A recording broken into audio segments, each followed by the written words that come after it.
What's good? What's good? What's good, doggy? What's good? Angimfana, nothing hambeleki is exactly 9 o'clock. No stress, brother. How you doing, bro? Nah, I'm good, man. I'm good. What's up? I'm easy. I saw you were scared. You're like, how did you find me? How did you know who I am? Yeah, because I'm low key, dude. You know? Yeah, bro. So for everyone who doesn't know you, bro, who is Harvey? Let us in. Who is Harvey Nkosi? What do you do? I'm just a simple guy, man. I'm just a mix engineer. Yeah. In most cases, I'm studio personnel, you know, running studios, doing the things, but it's just basically always just audio for me, you know. I've recently started doing some audio post-production for Dockies, you know. We're just climbing the ladder, man. So did you study all of this, bro, or were you just, really good at the software from jump? Well, I was at first, and I did go and do some studying. I only did 2 years at AE. I never finished, but I did some studying there and there, yeah. Hey, AC gang, welcome, man. Welcome. Yeah, man. All right. I was doing my homework, man. I saw you working with Lucci as well. Who? Lucci. Oh, yeah. Lucci's my boy. Yeah, all you engineers are super low key. Why are you guys hiding, bro? Why? I don't know, man. I guess we're not the guys with the spotlight, you know? Yeah. So we're just doing our thing, dude. I feel you. So for everyone who's not familiar with your work, man, can you take us through some of the stuff that you've mixed? Right now, I haven't been doing a lot of work because I'm back home. But back in Joburg, it was tons of work, man. I worked with Vizo when he was still working with Bash at Visionary Music. I worked with Flex. I mixed Flex debut album, recorded the whole thing, you know, and it's just a lot, man. If you go in Tidal and search, I'm sure you'll find some of my stuff. I saw you posted a snippet of a plaque there, the Shikana plaque. Oh, yeah, that belongs to Lucci, man, because he did some of the stuff in my studio, so I was helping him there and there, you know. Yeah. So now, bro, we're just gonna talk. Oh, we already have a question. Perfect. First question: layering vocals. When it's needed and too much. So how do you feel about that, layering vocals when recording? I don't layer vocals a lot. I feel like the main vocal part comes in the amplification and your gain staging, you know? Yeah. There's a certain level where whatever preamp you're going to be using is going to sing, you know? And for me, it's at minus 18 dBFS. So if you get your vocals right there, you won't need a lot of layering. Unless you want to do like harmonies and stuff like that, then it's different, you know? So is that the level you're recording at? Yeah, you don't need to layer to get things to stand out. Yeah. You know, it's just getting the perfect level for me. So what are you mixing a lot of? Like, is a lot of hip hop stuff? Is a lot of house stuff? What are you mixing a lot of right now? I'm mixing a lot of Afro pop right now. It's just things come to me in different phases. Right now, it's Afro pop phase. There's some boys in the UK that are doing a lot of stuff, so they're sending me some of the stuff, and that's the project that I'm fully focused on right now. It's an Afro pop project, so. But I mix a lot of hip hop. Really, hip hop is my first love. That's all I think. I always mix hip hop. So what's the difference now, mixing wise, between the Afro pop and the hip hop? I'd say there's no. In the time that we're living in now, everything is basically squashed. So there's no big difference. We treat vocals the same nowadays. So there's no difference in the way let's say you layer the reverb for a pop vocal or for a hip hop vocal. It's all the same thing. There's hip hop songs that sound like a pop record. You understand what I'm saying? Yeah. So it's just what's right at the time, I guess. So how are you feeling about the mixing right now in the game, bro? Before we get into like the actual technicalities with the sessions and all of that, how are you feeling about the quality of the music right now? That's a tough one, dog. I feel like the guys are not focusing on the dynamic range and the feeling of the music. You understand what I'm saying? We only enjoy music for 2 weeks. Nobody's dropping classics, and classics involve a lot of not just time but investment. You know what I'm saying? They're not gonna, no matter how good my record is. If, let's say, I speak example, you know that XXX song, that blow up song of his. Yeah. It was very distorted, you know. I think he recorded it in his bedroom or something like that. Yeah. But bad. It was a bad recording. There was no way they were going to give him a Grammy for that because Jay-Z stuff, for example, is at 96 kilohertz. You understand what I'm saying? Yeah. So we have a long way to go, man. We have a long way to go because it's just tough, man. You sound so disappointed, bro. Like that sigh was just like... Oh. I am. I honestly am. I feel like AKA is the only person who really puts in a lot of time into his stuff because he takes it to Jazzworks and... Jazzworks. With Robin. Yeah. Sorry? With Robin. Yeah, with Robin and I think it's Gary or something like that. So those guys are good. Those guys are good. They really know what they do. So, bro, for now, there are people, you know, that are just tuned in and like producers are like, where do you think is the best place to start, man? I mean, if we can just go through the whole mixing process and like what's important for you. I mean, from the recording phase, like you're saying with the minus 18 and then work our way up into, you know, the whole compression stuff and all that. So like what would you think is like the basics for mixing the right record? Firstly, get a good computer, man. Like, you know, whenever you're mixing, you have to be in the song because, you know, it's not, we don't have the money for analog equipment to become part of the song. You understand what I'm saying? All we do is just move our mouths and listening, and you know what I'm saying? So get a good computer firstly. That's going to help you to grow. You need a good computer to grow. Mama, no computer grade, there's no way in hell you're going to start big sessions and stuff like that. You know what I'm saying? Get a good computer and learn about audio fundamentals, man. What is audio? How do you manipulate it? What's happening? How is it getting to your ears? You understand what I'm saying? Learn the different time-based effects like your compression, your reverb, and stuff like that. You know what I'm saying? I feel like for me, those are things that I felt like somebody would have told me about. Is things that you need to calculate in order for the music to sound right. You understand what I'm saying? So there's a lot of things, man. It's just a lot.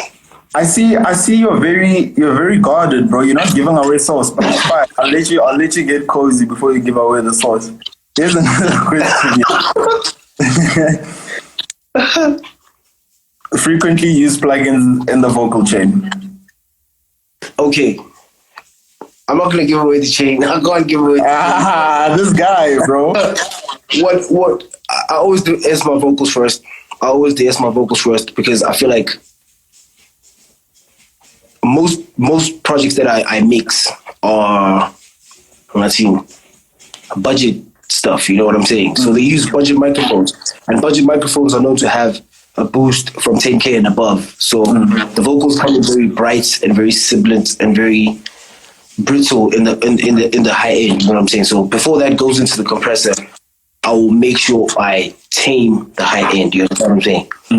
Just so everything goes into the compressor sort of like in a level form. So my most used plugin in my vocal chain has to be a de-esser, because I de-ess the shit every single vocal. You know? So because I sound I'm gonna see 800 war microphone budget and stuff like that. So a de-esser has to tame the high end a lot before you get into the compression. So you're leaving the de-esser going into EQ? No, going to a compressor first. Okay, I always de-ess my that's just how I live it, my nigga. You know? So you don't... I feel like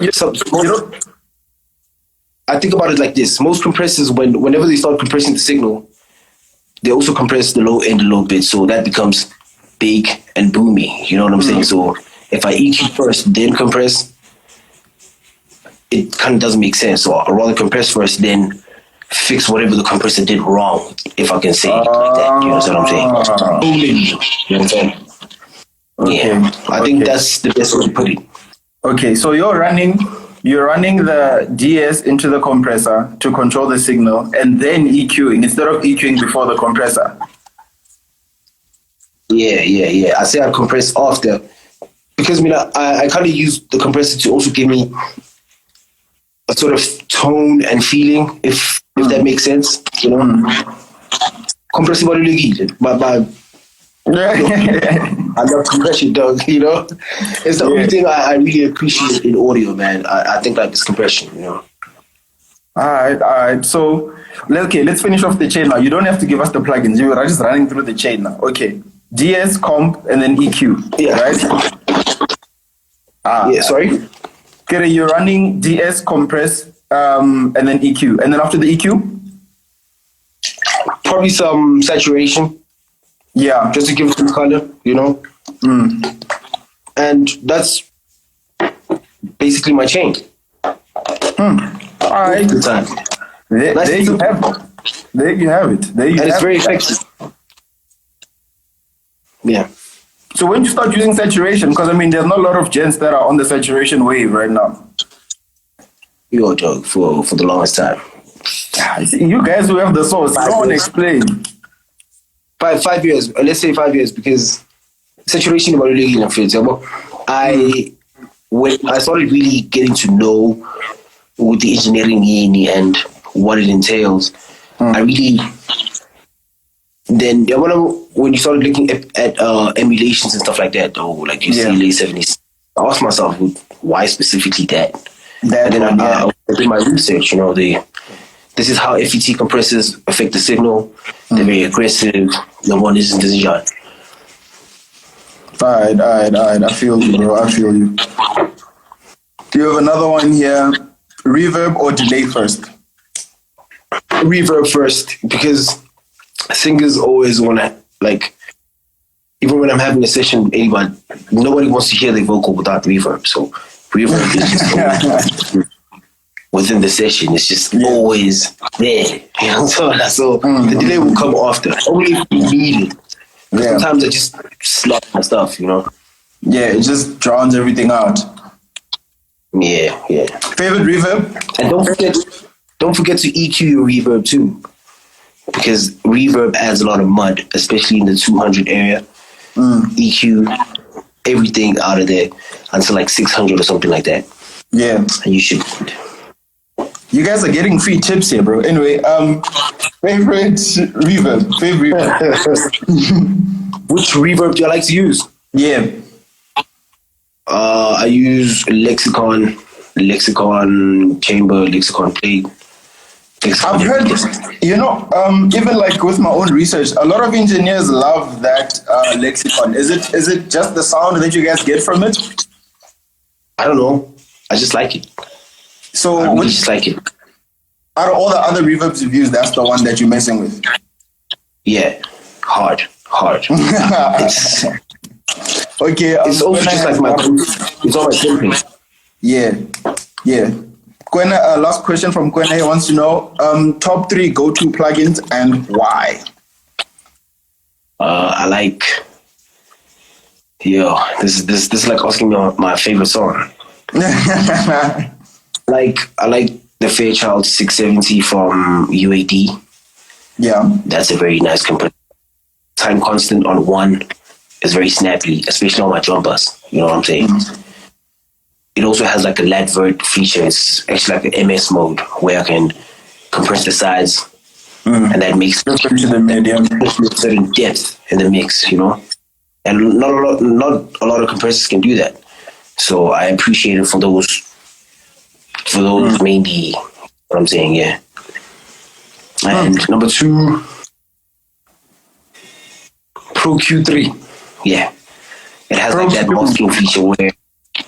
Pro Q it has that masking feature where you can, if you have multiple Pro Q3s on your session, you can see which is masking which. You understand what I'm saying? Like, maybe if you're doing things for your low end, but check it out. Is my kick muffling the bass a little bit or something like that? So I use that for the Pro Q3. I appreciate that a lot. And what else? I think. Let me see. I want it to be a special one. You know how it is. This week is this, next week is that. Yeah, next week is that. Okay, let's just say recent. It doesn't have to be like favorite of all time. Yeah, okay, let's say recent. I've also been looking at the Shadow Hills. I like that. You can change the different output transformers of it, so that's kind of snazzy. That's fancy. It is nickel, iron, and stuff like that. So Shadow Hills for my drum bus has also been very, very, very effective. How do you feel about Outboard gear, bro? I love Outboard gear, bro. Are you using any? Nah. I've only used an API 512 mic pre for a couple of weeks until the owner came and got it. Yeah, when I was grooming Outboard gear, you just reminded me actually of my favorite all-time plugin. And it's the 1073 from UAD. It's very special. Very special. I use it on everything. Because with the Apollo, you can route things to console. And on console, when you run plugins on console, they low latency, actually zero latency. So I can then record it back into Logic. When I pre-amplify my mixes using 1070, it's just special. The phonics, and especially the top end, it sounds very commercial and appealing. So yeah, I just wanted to add that. From what you're telling me, bro, you don't use a lot of stock plugins. How are you feeling about stock plugins? I don't use a lot of stock plugins anymore. I don't have a problem with stock plugins. I don't, but I just invested over time. So it's not about preference. Now, if I didn't have what I have, I'd use stock plugins because I don't have a problem with them. But over time, I won't invest either. So for me, using stock plugins would be a waste of money. Yeah, because you've now went and got the right. Yeah. We're talking a lot. Oh, okay. I'm saying we're talking a lot about vocals now, bro. I think if we can get into the drums, because a lot of the people that are in this live, I'm seeing is a lot of drum heavy producers here. So how are you treating your drums? Buses, groups, parallel processing, if any. So just drums in general, man. Okay, for my kick drum, I usually have an SSL channel, E channel from UAD, and this is like literally the only time where I appreciate presets, because from UAD they have presets from renowned and great engineers that mix music that I mix type of vibe. So there's a Jason Joshua preset that I start with. So it's special. It's close to my heart. It's close to my heart, man. I don't want to lie. But yeah, and from that, I usually have like a Focusrite red compressor. So if you have like a Scarlett interface or whatever, you can get that Focusrite bundle for free. So if that, I compress my kicks with that. And I think I saturated with the saturator from Mac DSP. With parallel, it's always the 1176 Legacy from UAD. It's special. It just sounds right. UAD should run you a check, bro. They make good plugins, though. They make good plugins, and the way I think of it now, when it comes to naming rights, with waves like CLA76, we know they're emulating a 76, but they can't call it 1176 because the guys at 1176 haven't said, it sounds like our unit, you know what I'm saying? But with UAD, they have the naming rights to call it a Neve 1073, so I'm gonna use Good that sound, 1073. yeah. You know what I'm saying? And with the shootouts, it's very close. It's very close. I'd say 99%. You know, so. And people don't hear the 1% difference, so why not? So with your levels, bro, how are you approaching your game staging? I mean, before we start getting into these 1176s and E2s, and like, what are the levels that you're sort of aiming for? I use pink noise. I generate pink noise using Generate Sound Logic, and I put the level at -18. Because most plugins are tuned at -18, so -18 is the right level to be to really hear what the distortion plugin is doing to the signal. Because if you're way up there, you're not going to really hear the difference because there's not a lot of room. You understand what I'm saying? So -18 is the safest place, and it's never done me wrong. So that's the level I stick at. So now, would you not have a lot of work when it comes to your mastering? Because I mean, with everything in your mix running, you should be at like what, -10, -6-ish? Remember, with saturation, why saturation is so important for me, because if my kick level, like the peak level is at, let's say, for example, -6, right? Peak level for the kick. And if I'm going to start saturating that, and if I saturate it just right and just perfectly, the peak level is supposed to drop, but the density of the sound is supposed to rise.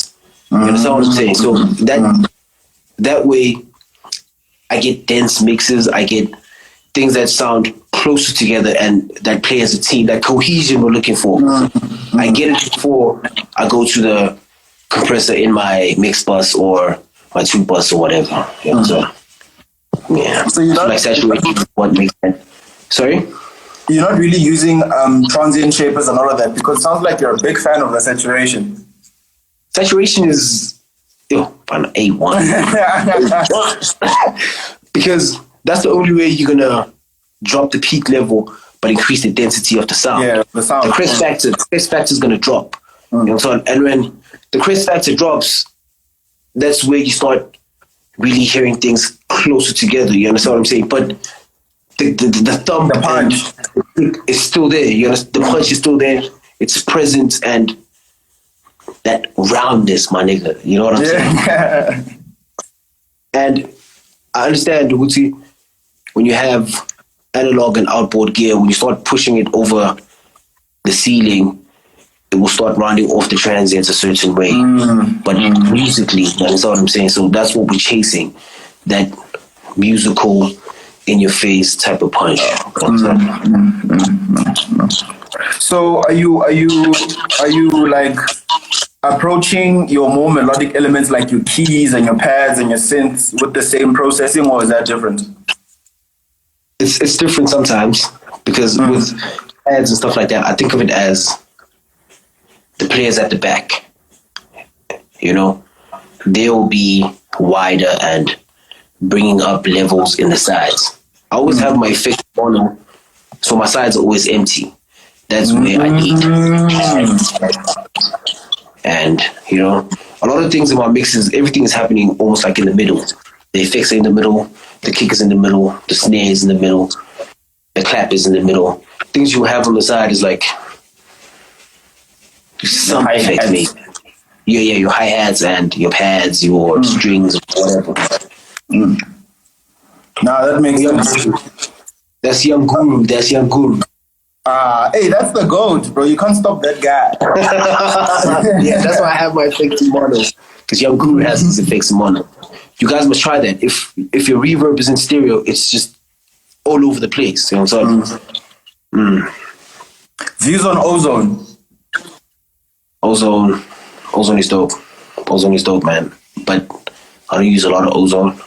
For my chain at the end, it's very simple because most of the work goes in the mix. So I don't need there's no bias ozone, you know what I'm saying? Mara, you do master as well, right? Yeah, sometimes. So, if I need to. how are you approaching the mastering process now? Like with everything you've said in the mix, and like what's the level you're aiming for in your final mix before you hit like the mastering stage, or you export and decide, okay, this is the one that I'm working with? Whenever I'm doing a lot of things that I know that I need to master, I'm gonna try and push it to the limit and make mix sound like a master as possible as I can before I master it. So if you're mastering for yourself, make your mix sound like a master. That's gonna escape. You know, so make it sound like a master, and then the only thing you're gonna need at the end is like a limiter where you can just crush everything to minus 10 deep, minus 10 LUFS, whatever. You know. Yeah. So you don't have any specific levels that you're aiming for with your mix output?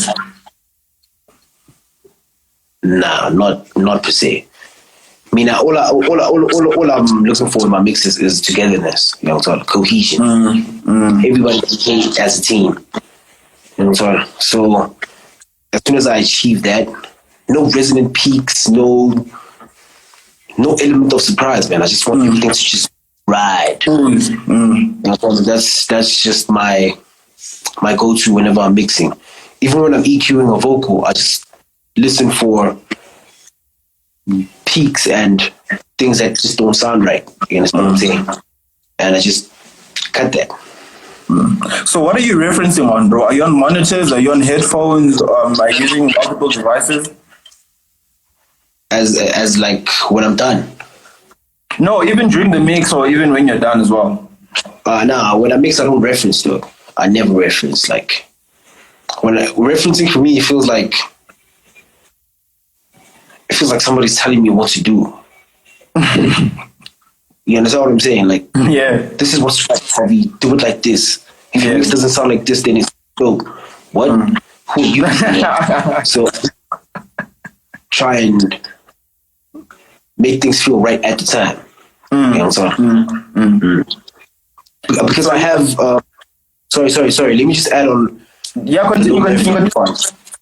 Because I see DJ Gwena says no reference. Yeah, I don't reference dog because I have the total balance control from Isotope. It's a dope plugin for me to measure if I have enough highs or I have too much low mid, high mid, you know. So I use that as my reference. I use that to know is this enough bass for commercial music or is it too much bass for commercial music? So I use that as, because obviously when they were building a plugin like that, they were looking at a big genre of music. So they analyzed a lot of music. So they're giving us something to work with. Most music, yeah. So that's what I use as a reference for myself, not other people's music, because it just doesn't make sense to use other people's music. What monitors are you on, bro? I use KRK Rocket 6's Generation 3. I've been using them for like 6 years now. But the low end on those is like really punishing, man. So I'm sure you've just used to how they sound now. Not necessarily. I have mattresses around just to cancel some reflections. I'm also at least and KRK dropped like an app where I use a signal generator to generate some pink noise to tell me who the room lam. So when you're making it sounds according to that, because even when I play music in the car, it sounds like in studio. So you've adjusted. Yeah, I've honestly adjusted. I see. I just want to go back to when you were mentioning Young Guru and them. Which other engineers are you looking at, like for influence? You know, tips, tricks here and there. I look at my biggest inspiration has to be Jason Joshua. Jason is like Jason is nice with it. Yeah, Jason is the GOAT. Ooh. yeah. Jason is too much, though. Jason Pensado also teaches us a lot. Andrew Schepps is also dope. Schepps is nice with it. Schepps is nice. And Yeah. That's just about it, man. I don't listen to a lot of mixes though. Really? Yeah. I listen to music that I like. And so and when I appreciate the music that I like, I don't want to know a lot about it. Good to one of Beyonce. Yeah. I feel so I don't Now I understand why you low key. Sorry? Now I understand why you low key, because you're not trying to find other engineers, or other engineers mustn't find you. No, it's not necessarily like that, but I'm just in my shell though, because a lot of people understand things a certain way. Because in most cases I can't put things into words. Yeah, well, to me this is all about feeling though. So kunzima ukuthi ngikhulume nabanye abantu ngalezinto lezi yabo. Yeah, a lot of people think I'm crazy, man. Yeah. I'm serious, though. Yo, just for the people watching this, when I DM the Harvey, he's like, "Yo, bruh, how did you find me?" I'm like, "Nigga," I'm like, "Bro, what do you mean?" He's like, "How did you find me?" I read that DM. I was like, "What should I say to this guy?" And like, nah, I'm mortified, though. I'm mortified, man. Yeah, but to a lot of people that are watching and that are mixing records at home, I suggest you guys really read up on this stuff, man. It's all over the internet for you to really understand what you're doing, when to make decisions, and so your decisions count. And think of it like this: you work on small increments throughout the mix for that bigger picture. You understand what I'm saying? Don't make big decisions. It's better to work with like 2 compressors than 1 compressor.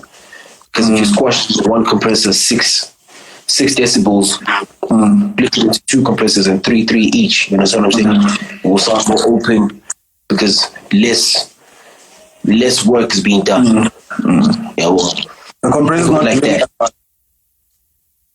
Sorry?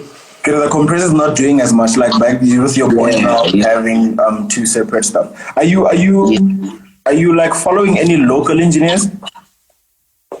I don't know a lot of local engineers, man. What? Only got like, who do I know? Like Gutala's my boy, so Gutala's fat. So okay, he's the person I know. Because a lot of people can't really be said to be mixers, you know, because a lot of people don't understand what they're doing. They're making records. And Double D is also doing some nice work. Yeah, Double D and Lava's also, he's also done some nice records. But the engineer I used to look up to in South Africa used to be Sticky. You know Sticky? Sticky, no, I had never heard of him. What has he done? Congratulate. Levels. Okay. And a lot of South Africans. Yeah, leave it there. He's nice already. Leave it there. He's dope. Yeah. Top 3 channels excluding In The Lab. Hey, shout out In The Lab one time. Top 3 channels that you're checking out. I'm checking out Mixbus TV. Recording Revolution. Recording Revolution. You see that guy? Graham. Recording Revolution. Graham is too much. Revolution. Yeah, but I think I'm going to start a channel soon. I don't know if I get some time on my hands and a better machine so I can run the screen recording program.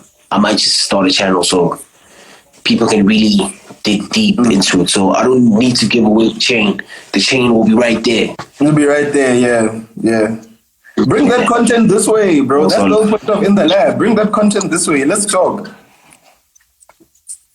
No stress. We'll make something happen, though.